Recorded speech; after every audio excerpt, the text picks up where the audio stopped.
We just wrapped up the third warmest February in Vermont history and the warmest meteorological winter we've ever seen. And that has a tremendous impact on winter sports like ice fishing. All right, Ben David shows us how the sport has melted away in this week's Wildlife Watch. At the start of March, many bodies of water in Vermont look like this. Evidence of ice fishing, but warm weather is making the ice too thin or leaving no ice at all. We did catch some people at some higher elevations taking advantage of the ice, but we are told it's a rare case this year. This year is definitely not a normal year. Parker Wright is a manager at the Fly Rod Shop in Stowe.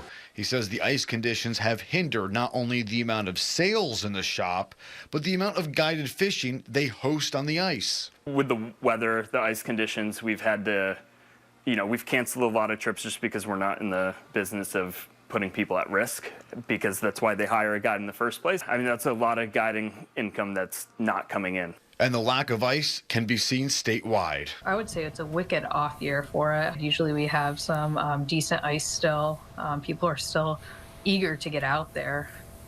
That's just not the case. Without the freeze, it seems people are taking advantage of the open water and are ready for spring. Eli Martell Crawford went fly fishing when a few years ago he would say March is a time to think about ice fishing. The weather was great, so I was just trying to do a little fly fishing. But a reminder from the game warden that if you do find some solid ice this time of the year, to be extra aware and follow ice safety guidelines. Definitely checking every step.